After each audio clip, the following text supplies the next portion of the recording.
This recording by Mark Bradford. Alice's Adventures in Wonderland by Lewis Carroll. Chapter 5. Advice from a Caterpillar. The caterpillar and Alice looked at each other for some time in silence. At last the caterpillar took the hookah out of its mouth and addressed her in a languid, sleepy voice. "Who are you?" said the caterpillar. This was not an encouraging opening for a conversation. Alice replied, rather shyly, I hardly know, sir, just at present. At least, I know who I was when I got up this morning, but I think I must have been changed several times since then." "What do you mean by that?" said the caterpillar sternly. "Explain yourself." "I can't explain myself, I'm afraid, sir," said Alice, "because I'm not myself, you see." "I don't see," said the caterpillar. "I'm afraid I can't put it more clearly," Alice replied, very politely, "for I can't understand it myself to begin with, and being so many different sizes in a day is very confusing." "It isn't," said the caterpillar. "Well, perhaps you haven't found it so yet," said Alice. "But when you have to turn into a chrysalis, you will someday, you know, and then after that into a butterfly, I should think you'll feel it a little queer, won't you?" "Not a bit," said the caterpillar. "Well, perhaps your feelings may be different," said Alice. "All I know is, it would feel very queer to me." "You?" said the caterpillar contemptuously. "Who are you?" Which brought them back again to the beginning of the conversation.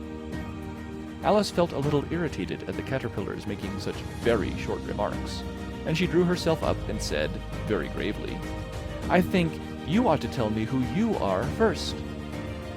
"Why?" said the caterpillar. Here was another puzzling question, and as Alice could not think of any good reason, and as the caterpillar seemed to be in a very unpleasant state of mind, she turned away. "Come back," the caterpillar called after her. "I've something important to say." This sounded promising, certainly. Alice turned and came back again. "Keep your temper," said the caterpillar. "Is that all?" said Alice, swallowing down her anger as well as she could. "No," said the caterpillar. Alice thought she might as well wait, as she had nothing else to do, and perhaps, after all, it might tell her something worth hearing. For some minutes it puffed away without speaking, but at last it unfolded its arms, took the hookah out of its mouth again, and said, "So you think you're changed, do you?" "I'm afraid I am, sir," said Alice. "I can't remember things as I used, and I don't keep the same size for 10 minutes together." "Can't remember what things?" said the caterpillar. "Well, I've tried to say, 'How doth the little busy bee?' but it all came different," Alice replied in a very melancholy voice. "Repeat, 'Your old Father William,'" said the caterpillar. Alice folded her hands and began. "You are old, Father William," the young man said, "and your hair has become very white. And yet you incessantly stand on your head.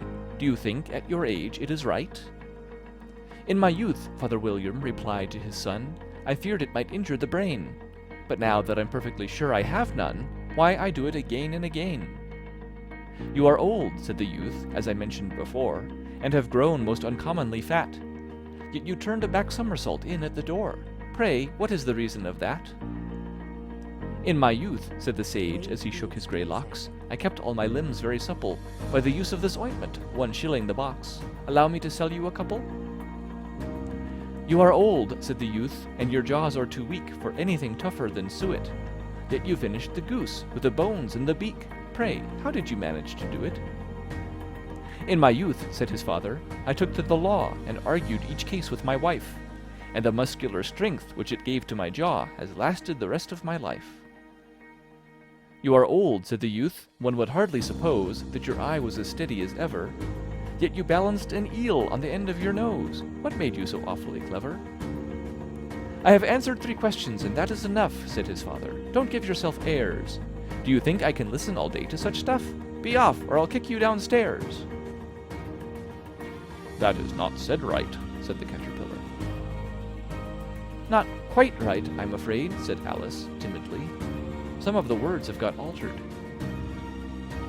"It is wrong from beginning to end," said the caterpillar decidedly, and there was silence for some minutes. The caterpillar was the first to speak. "What size do you want to be?" it asked. "Oh, I'm not particular as to size," Alice hastily replied. "Only one doesn't like changing so often, you know." "I don't know," said the caterpillar.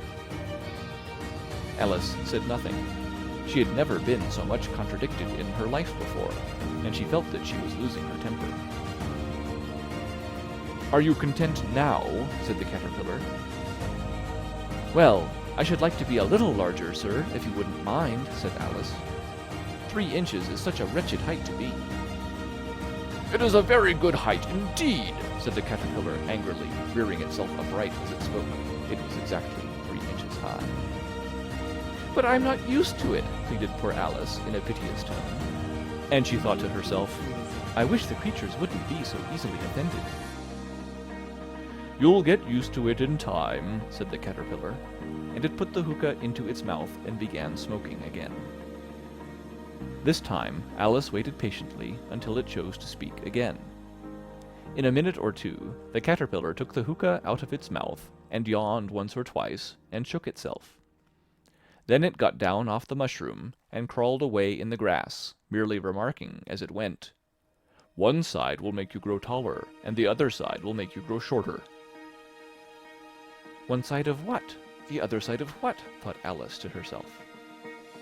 "Of the mushroom," said the caterpillar, just as if she had asked it aloud, and in another moment it was out of sight. Alice remained looking thoughtfully at the mushroom for a minute, trying to make out which were the 2 sides of it, and as it was perfectly round, she found this a very difficult question.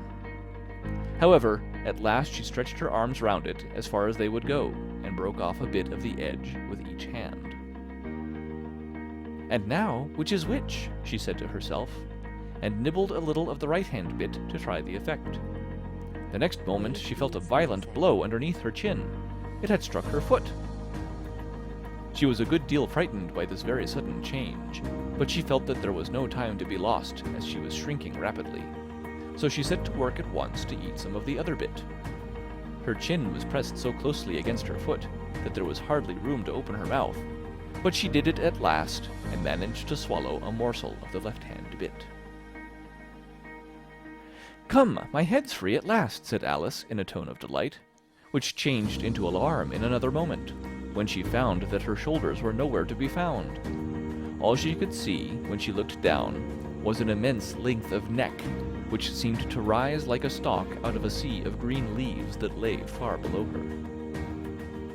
"What can all that green stuff be?" said Alice. "And where have my shoulders got to? And oh, my poor hands, how is it I can't see you?" She was moving them about as she spoke, but no results seemed to follow, except a little shaking among the distant green leaves. As there seemed to be no chance of getting her hands up to her head, she tried to get her head down to them, and was delighted to find that her neck would bend about easily in any direction, like a serpent.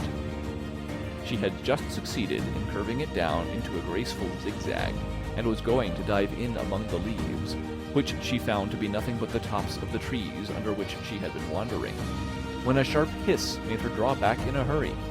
A large pigeon had flown into her face and was beating her violently with its wings. "Serpent!" screamed the pigeon. "I'm not a serpent," said Alice indignantly. "Let me alone." "Serpent, I say again!" repeated the pigeon, but in a more subdued tone, and added with a kind of sob, "I've tried every way, and nothing seems to suit them." "I haven't the least idea what you're talking about," said Alice. "I've tried the roots of trees, and I've tried banks, and I've tried hedges," the pigeon went on without attending to her. "But those serpents, there's no pleasing them." Alice was more and more puzzled, but she thought there was no use in saying anything more till the pigeon had finished. "As if it wasn't trouble enough hatching the eggs," said the pigeon, "but I must be on the lookout for serpents night and day. Why, I haven't had a wink of sleep these 3 weeks." "I'm very sorry you've been annoyed," said Alice, who was beginning to see its meaning. "And just as I'd taken the highest tree in the wood," continued the pigeon, raising its voice to a shriek, "and just as I was thinking I should be free of them at last, they must needs come wriggling down from the sky. Ugh, serpent!" "But I'm not a serpent, I tell you," said Alice. I'm a... "Well, what are you?" said the pigeon. "I can see you're trying to invent something." I'm a little girl," said Alice, rather doubtfully, as she remembered the number of changes she had gone through that day. "A likely story indeed," said the pigeon in a tone of the deepest contempt. "I've seen a good many little girls in my time, but never one with such a neck as that. No, no, you're a serpent, and there's no use denying it. I suppose you'll be telling me next that you have never tasted an egg." "I have tasted eggs, certainly," said Alice, who was a very truthful child. "But little girls eat eggs quite as much as serpents do, you know." "I don't believe it," said the pigeon. "But if they do, why then they're a kind of serpent, that's all I can say."